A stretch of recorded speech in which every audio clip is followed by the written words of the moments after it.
শেখ হাসিনা সরকার 19 জুলাই 2024 রাতে দেশব্যাপী কারফিউ জারি এবং সেনাবাহিনী মোতায়েনের সিদ্ধান্ত ঘোষণা করে। তবে সেনাবাহিনীর কার্যকর মোতায়েন শুরু হয় একদিন পরে 20 জুলাই 2024 ভোর থেকে। সেই ভয়াল রক্তসিক্ত এবং অশ্রুমাখা সময় থেকে অগাস্ট মাসের 5 তারিখ এবং তখন থেকে আজ পর্যন্ত বাংলাদেশ সেনাবাহিনীর প্রধান জেনারেল ওয়াকারুজ্জামানের দেয়া বক্তব্যের অডিও ভিডিওগুলো এবং তার ভূমিকা ধারাবাহিকভাবে সাজাইলে মুখোশধারী এক হিমশীতল ধূর্ত কালকেউটের দেখা মিলবে। 20 জুলাই 2024 ভোরে সশস্ত্র বাহিনী মোতায়েনের 48 ঘন্টার মধ্যে ওয়াকারুজ্জামান রাজধানী ঢাকার বিভিন্ন এলাকা পরিদর্শন করে। এরপর সংবাদকর্মীদের সামনে দাঁড়ায় তিনি গণবিক্ষোভ দমনে সশস্ত্র বাহিনীর সাফল্য তুলে ধরেন। 2024 সালের 22 জুলাই দেওয়া সেই বক্তব্যে তিনি তৎকালীন প্রধানমন্ত্রী অর্থাৎ জ্যাঠশালী বা স্ত্রীর বড় বোন খুনি হাসিনাকে মাঠ পরিস্থিতির উন্নতি ঘটতে শুরু হয়েছে বলে আশ্বস্ত করছিলেন। সেই দিনের কথায় তার গণবিরোধী মনোভাব স্পষ্টভাবে ফুটে উঠছিল। বিক্ষোভ দমনে 2-1 দিনের মধ্যেই সফল হবেন বলে আশাবাদ ব্যক্ত করছিলেন। গণপ্রতিরোধকে ধ্বংসযজ্ঞ এবং নির্বিচারে গুলি করে প্রতিবাদী দেশবাসীকে খুনের সেই অভিযানকে নৈতিক সমর্থন দিয়ে উচ্চারিত বাক্যটি ছিল এইরকম: তারা সেনাবাহিনী সঠিক দিকে আগাচ্ছে। খুনে বাহিনীগুলোর পক্ষে দেওয়া তার সেই কুখ্যাত বক্তব্যে জেনারেল ওয়াকার বলছিলেন, আমরা যদি একসঙ্গে কাজ করি তাহলে পরিস্থিতির আরো উন্নতি ঘটাতে পারবো। কারো অভিযোগ বা ক্ষোভ থাকতেই পারে, কিন্তু সরকারি সম্পদ ধ্বংস করে কি লাভ? বিষয়টা বোধগম্য নয়। এসব সম্পদ কোনো ব্যক্তির নয়, এগুলো জনগণের, এবং শেষ পর্যন্ত আমরাই এর ভুক্তভোগী। এভাবে ধ্বংসযজ্ঞ চালায় কি অর্জন হবে আমি জানি না। আমি মনে করি 2-1 দিনের মধ্যে এটা সম্ভব হবে। আমি নিশ্চিত আমরা সঠিক দিকেই আগাইতেছি। 23 জুলাই 2024 খুনি হাসিনার সর্বোচ্চ সুযোগ সুবিধা উপভোগকারী এই সেনাপ্রধান আরো শক্ত বাণী বর্ষণ করে মাঠে নামানো সেনাবাহিনীর মারমুখ মনোবল বাড়ানোর চেষ্টা করেন। তখন দেশে অরাজক পরিস্থিতির সৃষ্টি হয়েছিল, জানমালের ক্ষয়ক্ষতি হয়েছে, দেশের জনগণের অনেক সম্পত্তি ধ্বংস হয়েছে। জনগণের জানমাল রক্ষা এবং নিরাপত্তা দেওয়ার জন্য সেনাবাহিনী নিয়োগ দেওয়া হয়েছে। আমাদের ডিপ্লয়ের 48 ঘন্টার মধ্যে মনে করি স্বাভাবিক পরিস্থিতি ফেরত এসেছে। 24 জুলাই বুধবার বেলা 11টার দিকে শেরপুর জেলা স্টেডিয়ামে স্থাপিত সেনা ক্যাম্প পরিদর্শন শেষে অফিসার এবং সৈনিকদের উদ্দেশ্যে বক্তব্য রাখার সময় নিজ সাফল্যে গর্বিত জেনারেল ওয়াকার বলেন, পরিস্থিতি নিয়ন্ত্রণে চলে এসেছে, হাইওয়েগুলো স্বাভাবিক হয়ে এসেছে, ঢাকার পরিস্থিতিও স্বাভাবিক হয়েছে। সেদিন প্রকাশিত এনটিভির খবরে লেখা হয়েছে, শেরপুরে তিনি বেশ দম্ভভাবে বলছিলেন, মূলত সমস্যাটা ছিল ঢাকায়, দেশের কিছু স্থানে বিচ্ছিন্ন ঘটনা ঘটেছে, আমরা অল্প সময় সব নিয়ন্ত্রণ করতে পেরেছি। ওই বুধবারে সেনাবাহিনী প্রধান গণপ্রতিরোধে বিধ্বস্ত নরসিংদী পরিদর্শন এবং জেলা কারাগার পর্যবেক্ষণ শেষে সশস্ত্র বাহিনী সহ বিভিন্ন বাহিনীর সদস্যদের উদ্দেশ্যে দেওয়া বক্তব্যে বলেন, পরিস্থিতির উন্নতি হয়েছে, যা সম্ভব হয়েছে তোমাদের অক্লান্ত পরিশ্রম, ডিসাইসিভনেস, বোল্ডনেস। তোমরা চমৎকারভাবে তোমাদের দায়িত্ব পালন করেছো। ফলশ্রুতিতে তোমরা ঐক্যবদ্ধভাবে সেনাবাহিনী, নৌবাহিনী, বিমান বাহিনী কাজ করেছে। পুলিশ, র্যাব, এপি ব্যাটালিয়ন, পুলিশের আনসার সবাই মিলে আমরা এই কাজটা করেছি এবং এই কাজটা আরো কিছুদিন জারি রাখতে হবে, পরিস্থিতি স্বাভাবিক না হওয়া পর্যন্ত। বক্তব্যটা তার মুখে আরেকবার শোনেন।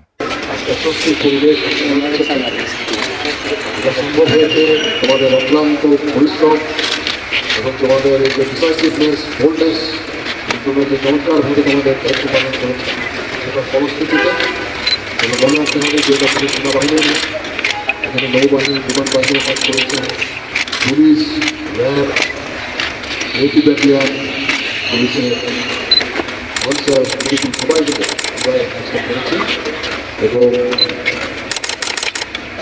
কাজটা আরও কিছুদিন জারি রাখতে হবে। তাহলে আমার ধারণা যে আমরা সম্পূর্ণভাবে স্বাভাবিক পরিস্থিতি এটা ফেরত আনতে পারবো। শুনেছেন, স্বদেশের জনগণের বিরুদ্ধে পরিচালিত সেই যুদ্ধ কিভাবে ক্রমবিকশিত হইতেছিল তা বোঝা দরকার। 20 জুলাই ভোরে সশস্ত্র বাহিনীকে মাঠে নামানোর পর থেকে শুরুতে কিছুদিন মূলত তাদের ছত্রছায়ায় police, BGB, arm police battalion, industrial police, Ansar, নানান আওয়ামী দলীয় সশস্ত্র গোষ্ঠী সহ বিভিন্ন বাহিনী সামরিক মানের অস্ত্র ব্যবহার করে বিক্ষুব্ধ জনতাকে হতাহত করতে থাকে। এতে দেশব্যাপী আন্দোলন বিস্তৃত হতে থাকে এবং পরিস্থিতি ক্রমশ উত্তপ্ত হয়ে ওঠে। বিভিন্ন বিভাগ, জেলা, উপজেলা শহরে বিক্ষোভ ছড়ায় পড়ে। বিস্তার লাভ করা সেই পটভূমিতে সেনাবাহিনী সরাসরি আন্দোলনকারী জনতার উপরে গুলি ছুটতে শুরু করে। মিলিটারি এভিয়েশন এবং বিমান বাহিনীর হেলিকপ্টারও মানুষ মারার অভিযানে যুক্ত হয়। সেনাবাহিনী পুলিশকে গোয়েন্দা তথ্য দিতে শুরু করে, কোথায় কোথায় বিক্ষোভকারীরা আছে সেই জায়গায় পুলিশ যায়, অভিযান চালায়, গুলি চালায়। শীর্ষ জেনারেলরা গভীর সলা পরামর্শ করে নানান ধরনের সামরিক যানবাহন রাস্তায় নামায়, জনগণের ভীতি সৃষ্টির অপচেষ্টা চালায়। জাতিসংঘ শান্তি রক্ষা মিশনে ব্যবহৃত রণসম্ভারও এখানে ব্যবহৃত হয়। ফলে সশস্ত্র বাহিনীর বিরুদ্ধে দেশব্যাপী জনগণের ক্ষোভ, সমালোচনা এবং নিন্দার ঝড় ওঠার পরিপ্রেক্ষিতে তা মোকাবেলায় 28 জুলাই আইএসপিআর একটা বিবৃতি প্রকাশ করতে বাধ্য হয়। সেখানে তারা দাবি করে, কিছু স্বার্থান্বেষী মহল কর্তৃক বিভিন্ন বিদেশি গণমাধ্যম এবং সোশ্যাল মিডিয়া সমূহে বাংলাদেশ সেনাবাহিনীর বিরুদ্ধে মিথ্যা এবং বিভ্রান্তিমূলক অপপ্রচার চালানো হইতেছে। এর মূল উদ্দেশ্য দেশ এবং বিদেশে সেনাবাহিনীর ভাবমূর্তি ক্ষুণ্ণ করে বলে অনুমিত। উল্লেখ্য, বাংলাদেশ সেনাবাহিনী দেশের সংবিধান সমুন্নত রেখে প্রচলিত আইনের আওতায় আইন শৃঙ্খলা নিয়ন্ত্রণ, দেশবাসীর জানমালের নিরাপত্তা এবং জনজীবনে স্বস্তি ফিরে আনতে অসামরিক প্রশাসনকে সহায়তার কার্যক্রম পরিচালনা করছে। আইএসপিআর এর বিবৃতি। জনগণের নিরাপত্তা প্রদান এবং সংবিধান রক্ষার দোহাই দিয়া মূল দায়ভার এবং অনিয়মের অভিযোগগুলোকে স্বার্থান্বেষী মহলের অপপ্রচার হিসেবে চালায় দেওয়ার এই ধরনের ঢালাও চেষ্টা ফ্যাসিস্ট সরকারের মরিয়া হয়ে ওঠার চিহ্ন বহন করতেছিল।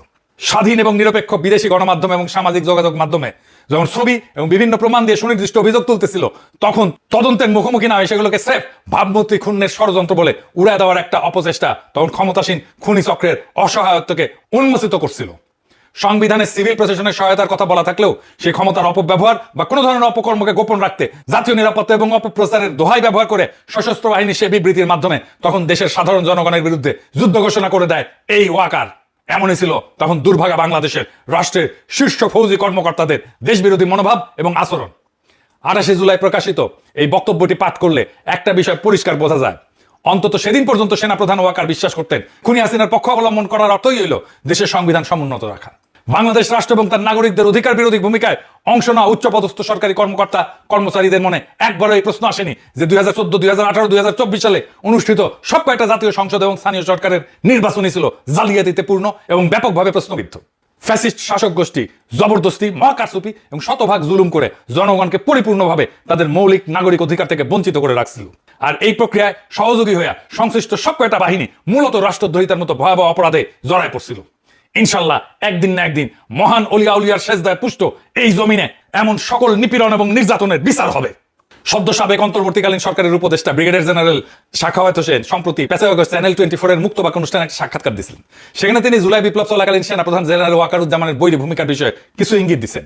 একই সঙ্গে সেনাবাহিনীর তরুণ অফিসার বীর সৈনিকদের নাগরিক বান্ধব অবস্থানের বিষয়টাও তুলে ধরছেন। চলেন তার এই সমস্ত মন্তব্য শুনে নেওয়া যাক। শোনেন। 4 অগস্টে আমরা একটা ঝটিকা প্রেস কনফারেন্স করেছিলাম আমাদের রাওয়া ক্লাবে। ওখানে আমাদের বেশ কয়েকজন, বেশিরভাগই রিটায়ার্ড অফিসার ছিলেন। সেখানে আমাদের প্রাক্তন 2জন চিফ ছিলেন, একজন জেনারেল নুরুদ্দিন, ইকবাল করিম ভূঁইয়া। তো সেখানে আমরা কয়েকজন সেনাবাহিনীর প্রতি আহ্বান জানিয়েছিলাম যে, কারণ তার পরের দিন কিন্তু যেটা আমরা জানতে পেরেছিলাম যে সেনাবাহিনী উড গো ইন অ্যাকশন 5 তারিখে, এবং সেনাপ্রধানও কথাবার্তা বলেছেন, কিন্তু সেনাপ্রধান যেভাবে তার কথা বলেছেন সেটা আমার কাছে মনে হলো যে he could not say what he wanted to say, এবং তার যে অফিসাররাও, জুনিয়র অফিসাররাও বলতে পারেনি হোয়াট দে ওয়ান্টেড টু। আমি বহুদিন থেকে যখনই আমি হাসপাতালে কোনো কারণে গিয়েছি, ওখানে গিয়েছি, আমি সাধারণ সৈনিকদের যে মনের ভিতরে যা ছিল তা জানতাম। তারা দেওয়ার ফ্ল্যাবারগাস্টেড। আমাকে শুধু জিজ্ঞেস করতে হচ্ছে, স্যার আমরা জীবনে ভোট দিতে পারবো কি না? That was only question that. বলে, স্যার ওই 2008-এ ভোট দিয়েছে, তারপর তার কোনো ভোট দিতে পারিনি। গ্রামে গঞ্জেও যেখানে যেতাম সেখানে এক কথা। এবং এই সৈনিকদের ভিতরে একটা বিশাল ফ্রাস্ট্রেশন দেখলাম যে যেইভাবে দেশ চলছে, আপনারাও তারাও তো এই দেশেরই সন্তান, ওরাই আমাকে বলতে পারতো। তো তারপরে যখন এই জুলাই আন্দোলন শুরু হলো, যেহেতু আমি মহাখালীতে থাকি, বেরোতে দেখা হচ্ছে সোলজারদের সাথে, ওরা 2-4টা কথা তো আমি বুঝে যেতাম যে, স্যার কী হচ্ছে, স্যার আমরা কী করবো, what should we do. Even 30 তারিখ 29 তারিখে যখন মহাখালীতে কিছু কিলিং হচ্ছিল, তখন ফিউ সোলজার্স যার সাথে আমাদের ওই মহাখালীর মোড়ে দেখা, সেখানে আমাকে তো চেনে সবাই, সেখানেও ওদের একই কথা, স্যার আমরা কী করবো, স্যার আমাদের তো হুকুম পালন করতে হবে। তো এইগুলো আমরা অবজার্ভ করেছি এবং দেখলাম, আমার কাছে যেটা মনে হয়েছিল, আমার কাছে না, আমরা যে কজন ছিলাম, যে সেনাবাহিনীকে যদি নামানো হয় এবং তাদেরকে কিছু কিছু জায়গায় করেছে, কিন্তু যদি ঢালাওভাবে আপনি আর্মিকে বলেন যে now you take over, police যা করেছে ইউ ডু ইট, আমি টোটালি মানে এক ধরনের স্যাঙ্গুইন ছিলাম যে আর্মিতে রিভোল্ট হয়ে যাবে, এবং সেনাবাহিনীতে যদি রিভোল্ট হতো তাহলে ইট উড হ্যাভ গন। শুনেছেন, বাস্তবে কিন্তু তাই ঘটছে। জুনিয়র অফিসার এবং দেশপ্রেমিক ধর্মপ্রাণ বীর সৈনিকদের শান্তিপূর্ণ বিদ্রোহের চাপে খুনি হাসিনা এবং ইন্ডিয়ার বাছাইকৃত তাদের পছন্দনীয় এবং অনুগত জেনারেলরা 36 জুলাই পশ্চাৎপসরণ করতে বাধ্য হয়েছিল। তাছাড়া 5ই আগস্টের জুলাই বিপ্লব বা 2024-এর গণ অভ্যুত্থান প্রাথমিকভাবে সাফল্য অর্জন করতে আরো কিছুদিন বিলম্ব করতো এবং অনেক বেশি প্রাণ বিসর্জন দিতে হতো। কিন্তু দুর্ভাগ্যজনকভাবে জুলাই বিপ্লব চূড়ান্তভাবে এখনো সফল না হওয়ার প্রধান কারণ হচ্ছে ইন্ডিয়ার এজেন্ট এবং ফ্যাসিস্ট হাসিনার 5টা জেনারেলগুলা ওয়াকারুজ্জামানের নেতৃত্বে এখনো বহাল তবিয়তে সশস্ত্র বাহিনীকে পরিচালনা এবং নিয়ন্ত্রণ করতেছে, কমান্ড করতেছে। এই গ্রুপটাই খুনি হাসিনার পতনের পর মুহূর্ত থেকে নয়া রাজনৈতিক বন্দোবস্তে ফ্যাসিস্ট আওয়ামী লীগকে অন্তর্ভুক্ত করতে সচেষ্ট ছিল এবং এখনো তারা খুবই সক্রিয় এবং তৎপর আছে। আর পেছন থেকে এদেরকে সর্বাত্মক সহযোগিতা করতেছে ইন্ডিয়া সরকার, তাদের নিরাপত্তা গোয়েন্দা সংস্থাসমূহ এবং হিন্দুত্ববাদী ক্ষমতাসীন বিজেপি দল সহ সে দেশের প্রায় সব কয়টা পলিটিক্যাল পার্টি। এইবার আসেন ওয়াকারুজ্জামানের 2 ছায়াসঙ্গী 2 জেনারেলের অপকর্মের ফিরিস্তি আপনাদের শোনাই। Brigadier general Selim Azad 34 BMA এবং শামস মামুন 35 বিএমএ লং কোর্সের অফিসার। এই দুইজন একদম জুনিয়র অবস্থাতেই 2003 সাল থেকে জেনারেল ওয়াকারের স্নেহভাজন, বিশ্বস্ত এবং সুখের মুনি। সিলেট সেনানিবাসের প্রশিক্ষণ এবং সেন্টারে কর্মরত অবস্থায় এই 3 জনের মধ্যে একটা বোঝাপড়া গড়ে ওঠে। অবাক হওয়ার বিষয় হলো 2007 থেকে 2012 এই সময় এই দুইজনেই সেলিম আজাদ এবং শামস মামুন 1/11 অবৈধ সামরিক হস্তক্ষেপ পরবর্তী সময় সেনা হেডকোয়ার্টারের সামরিক সচিবের শাখায় পদাতিক বাহিনীর অফিসারদের নথিপত্র সংরক্ষণ, আওয়ামী অফিসারদের পুরস্কৃত করা এবং আওয়ামী লীগ না এরকম অফিসারদের অপেক্ষাকৃত খারাপ পোস্টিং এর বিষয়টা নিশ্চিত করতো। এই বিষয়টা আমরা পরে আসবো। এটার সাথে বিডিআর হত্যাকাণ্ডের সংশ্লিষ্টতা আছে, এরাও যুক্ত এটার সাথে। এই শাখায় তখন তারা সরাসরি তৎকালীন সামরিক সচিব মেজর জেনারেল রেজানুর রহমান খানের জুনিয়র সহকর্মী হিসেবে কাজ করত। রেজানুর রহমানকে 2009 সালের সংগঠিত পিলখানা হত্যাকাণ্ডে র্যাবের তৎকালীন অতিরিক্ত মহাপরিচালক, পরবর্তীতে মেজর জেনারেল এই রেজানুর রহমানের বিরুদ্ধে দায়িত্ব পালনে অবহেলা এবং বিদ্রোহ রুখতে আসা সশস্ত্র বাহিনীর সদস্যদের পিলখানায় প্রবেশে বাধা দেওয়ার অভিযোগ আছে। পুনর্তদন্ত কমিশনের প্রতিবেদন অনুযায়ী সে নিজস্ব দায়িত্ব অবহেলা করে যমুনাতে সময় ক্ষেপণ করে এবং অগ্রগামী দলকে পিলখানায় প্রবেশ করতে এবং গুলি চালাতে বাধা দেয়।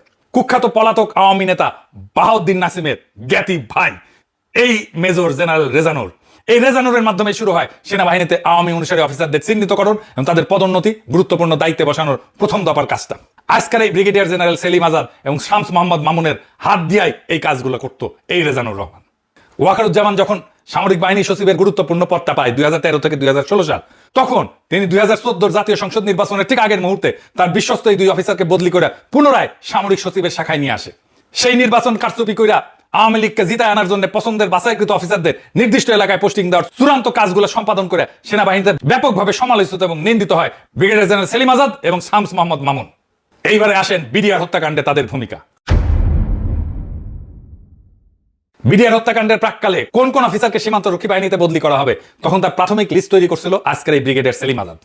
তার বানানো তালিকা অনুযায়ী জেনারেল মঈনুদ্দিন গং এদেরকে বিডিআরে বদলি করে। ফলে শহীদ কর্নেল মোহাম্মদ নকিবুর রহমান, শহীদ কর্নেল গুলজারউদ্দিন আহমেদ, শহীদ কর্নেল নাফিজউদ্দিন আহমেদ, শহীদ কর্নেল মোহাম্মদ শওকত ইমাম সহ বেশ কিছু প্রতিভাবান সেনা অফিসার, ন্যাশনালিস্ট সেনা অফিসার কোনো কিছু বুঝে ওঠার আগে হঠাৎ করে বদলি হয়ে রাতারাতি বিডিআরে যোগ দিতে বাধ্য হয়েছিলেন এবং এর চূড়ান্ত পরিণতিতে তারা শহীদ হন।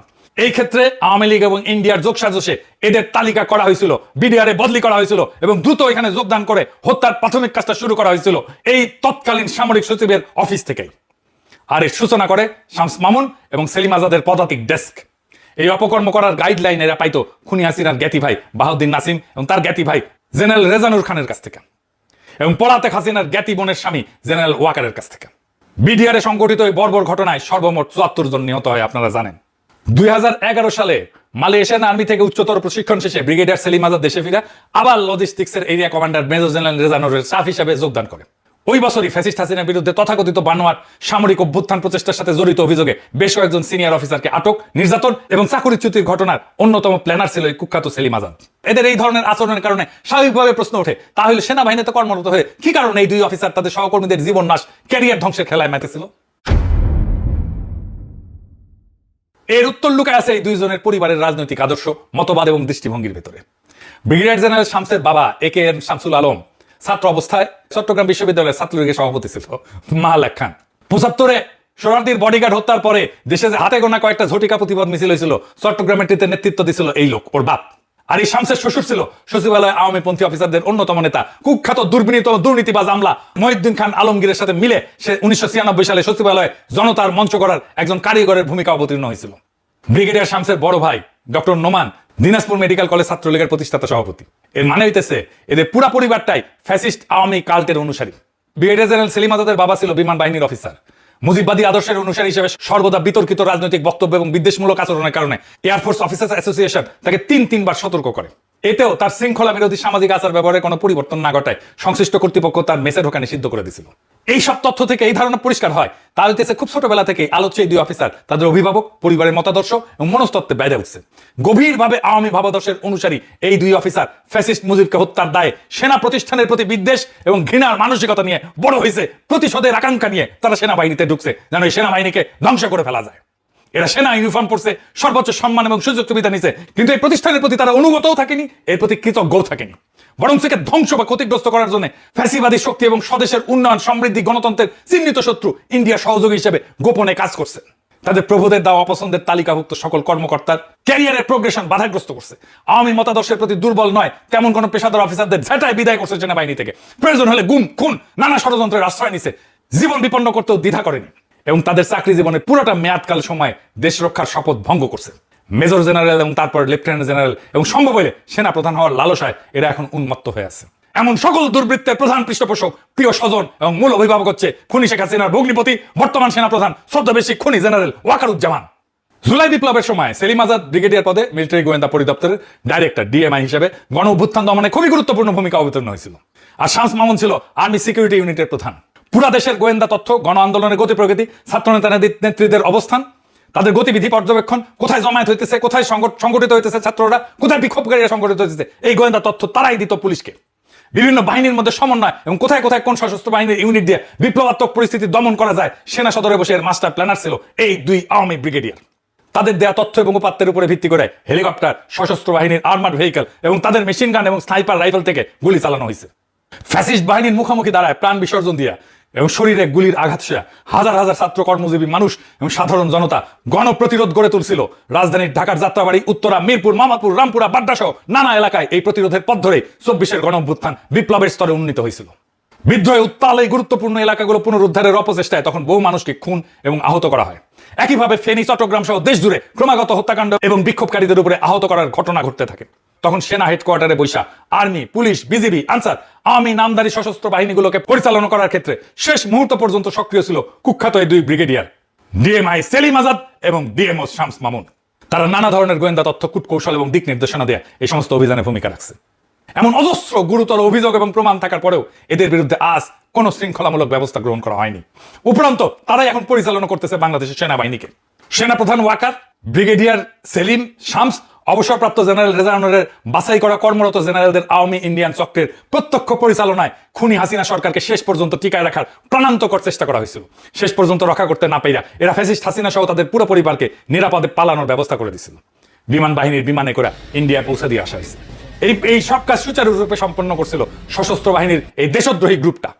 বিপ্লবাত্মক ওই সময় ইন্ডিয়ার কাছে দেশে স্পর্শকাতর সবগুলো গোয়েন্দা তথ্য সরবরাহ এবং শত্রু দেশটার গোয়েন্দাদের সঙ্গে সার্বক্ষণিক সমন্বয়ে জড়িত ছিল সেলিম আজাদ এবং শামস মামুন। খুনি হাসিনার ইন্ডিয়ায় সেফ এক্সিটের দুইটা পৃথক এবং বিকল্প পরিকল্পনা এরাই তৈরি করছিল। ২০২৪-এর ৪ এবং ৫ই আগস্ট সেই প্ল্যানটা অনুমোদন এবং বাস্তবায়ন করছিল তৎকালীন সেনা নৌ বিমান বাহিনীর ৩ প্রধান, যারা অভিন্ন ব্যাচের অফিসার এবং ঘনিষ্ঠ বন্ধু।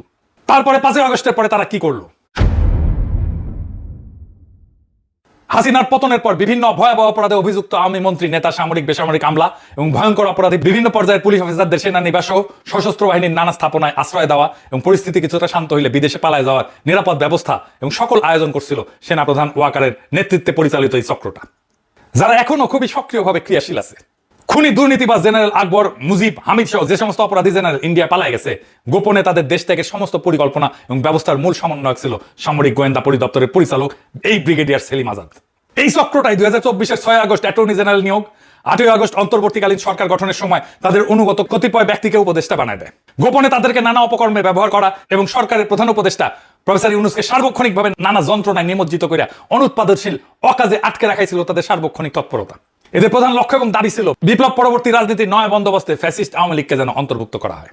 তাদের জন্য জায়গা করে দেয়া, বাংলাদেশের নিরাপত্তা পরিসরে ইন্ডিয়াকে হস্তক্ষেপ করার পুরনো সুযোগগুলা অবারিত যেন রাখা হয়। এই কারণেই ম্যাজিস্ট্রেসি ক্ষমতা নিয়ে সেনাবাহিনী যে অন্তর্বর্তী সরকারের সময় সাফল্য পায়নি তার প্রধান কারণ ছিল দেশবাসীর অভিপ্রায়ের বিরুদ্ধে আলোচ্য দুই ইন্ডিয়ান এজেন্ট, সামরিক বাহিনীর গোয়েন্দা এবং নিরাপত্তা ইউনিট প্রধানের রেজিস্ট্যান্স বা প্রতিরোধ। তারা অপরাধীদের তথ্য প্রবাহ সংশ্লিষ্ট বাহিনীগুলোর কাছে প্রদান করতে বাধা দিত এবং খুনি আওয়ামী লীগ, ছাত্রলীগ, যুবলীগ সহ ফ্যাসিস্ট রাজনৈতিক অপরাধীদের কাছে তাদের বিরুদ্ধে পরিচালিত অপারেশনের খবর গোপন সূত্রের মাধ্যমে আগে ভাগে পৌঁছায় দিত। প্রফেসর ইউনূসের যতগুলো তদন্ত সংস্কার কমিশনের কাজ ছিল শীর্ষ জেনারেলদের এই গ্রুপটা নানাভাবে সেটা বাধাগ্রস্ত করছে। স্পষ্ট বিবরণ এবং সংশ্লিষ্ট অপরাধী ব্যক্তিদের খুঁজে পাওয়া যায় গুম কমিশনের রিপোর্টে। এই কমিশনের কাজ শুরু করার মুহূর্ত থেকে একে পদে পদে নানা বাধা বিপত্তির মাঝে গতিহীন করার অপচেষ্টা চালাইছে ওয়াকার এবং তার প্রিয় দুই ব্রিগেডিয়ার শামস এবং সেলিম। এরা সার্বক্ষণিকভাবে অপচেষ্টা চালাইছে যাতে সঠিক তথ্য প্রমাণাদি এবং সাক্ষী দেওয়ার মতো দেশপ্রেমিক সেনা সদস্যরা গুম কমিশনের নাগালে না যায়। সংশ্লিষ্ট অফিসার, সৈনিকদের তালিকা, যানবাহনের লগ বই, মোতায়েনের ইতিহাস কিংবা কোনো নির্দিষ্ট স্থাপনার দায়িত্ব কার উপরে ছিল বা কে তার তত্ত্বাবধায়ক ছিল, এই ধরনের প্রমাণযোগ্য বিবরণ চায় যে অনুরোধগুলো করা হয়েছিল গুম কমিশন থেকে, তার জবাবে সেলিম আজাদ এবং শামস মামুন দীর্ঘ নীরবতা, বিলম্ব অথবা অস্পষ্ট উত্তর দিত। অতি সাধারণ তথ্য আদায় করতেও তাদের বহুবার লিখিত সরাসরি ফলো আপ করতে হতো। একটা এক্সাম্পল দিই, 2025 সালের শেষ দিকে সামরিক গোয়েন্দা পরিদপ্তর এবং সেনা নিরাপত্তা ইউনিট, এই দুইজন শামস এবং আজাদের তাদের দায়িত্বের সনদপত্র এইটা দিবে, এটা সম্মত হতে 2 মাসের নিরবিচ্ছিন্ন ফলো আপ এবং বারবার আলোচনার পর অনিচ্ছা সত্ত্বেও রাজি হয়েছে। গুম কমিশনের চূড়ান্ত রিপোর্টের এই 12.7 ধারায় 9 নম্বর অনুচ্ছেদে পরিষ্কারভাবে ব্রিগেডিয়ার জেনারেল সেলিম আজাদ এবং শামস মামুনকে কমিশনের সাথে অসহযোগিতা, তথ্য আড়াল এবং তথ্য প্রদানের গড়িমসির দায়ে অভিযুক্ত করা হয়েছে। এখানে লেখা হয়েছে বারবার এই মাপের বিচ্যুতি কি করে ঘটা সম্ভব, কমিশন সেটা বুঝতে চেষ্টা করছে। মিলিটারি ইন্টেলিজেন্সের কর্মকর্তাদের যার নেতৃত্বে ছিল BA 5274, যার নেতৃত্ব ছিল সেলিম আজাদ, এবং আর্মি সিকিউরিটি ইউনিটের কর্মকর্তা যার নেতৃত্ব ছিল শামস মোহাম্মদ মামুন, তাদের সঙ্গে কথা বলার সূত্রে ইঙ্গিত পাওয়া যায় যে প্রথম এবং দ্বিতীয় দফায় পালিয়ে যাওয়ার ঘটনা ঘটার পরেও এর পুনরাবৃত্তি ঠেকাতে কোনো কার্যকর পদক্ষেপ গ্রহণ না করায় তৃতীয় দফায় সেটা আবার ঘটেছে। আলোচনার সময় এই কর্মকর্তা আত্মপক্ষ সমর্থনের সুরে স্পষ্টতই দাবি করেন পালিয়ে যাওয়ার ঝুঁকি নিশ্চিত জানা সত্ত্বেও ঊর্ধ্বতন কর্মকর্তাদের উপরে নজরদারি করাটা তাদের দায়িত্বের মধ্যে পড়ে না। তারপরেও ফ্যাসিস্ট আওয়ামী লীগ এবং ইন্ডিয়া অনুরাগী গণতন্ত্রের শত্রু এই দুই মহা অপরাধী কিভাবে এখনো সেনাবাহিনীতে কর্মরত থাকে? এই ধরনের দুর্ভাগ্যজনক অবস্থা এবং পুরনো ব্যবস্থা যদি বহাল থাকে তাহলে খুনি হাসিনার আত্মীয় সেনাপ্রধান ওয়াকার তার পারিবারিক দোসরদের পদোন্নতি দেবে এবং সেনাবাহিনীতে গুরুত্বপূর্ণ উচ্চ পদে বসাবে, এবং এটাই ঘটবে। এর মাধ্যমে সে বাংলাদেশকে আবারও 2024-এর আগের ফ্যাসিস্ট জামানায় ফিরে নেওয়ার অপচেষ্টা চালাবে। এর মধ্যে এরকম কিছু সিদ্ধান্ত এবং পদক্ষেপ নিয়ে ফেলছে আমরা দেখতে পাচ্ছি। বিগত মাসগুলোতে সেনাপ্রধান রাজধানীর আশেপাশে গুরুত্বপূর্ণ সেনানিবাস এবং সামরিক স্থাপনার সময় নিজের পছন্দের এবং সম মনোভাবাপন্ন অফিসারদের পদায়ন করছে। এর মধ্যে দিয়ে জেনারেল ওয়াকার নিজের ক্ষমতা বলা এবং অবস্থানকে সংহত করে ফেলছে। আমাদের দীর্ঘ লড়াই,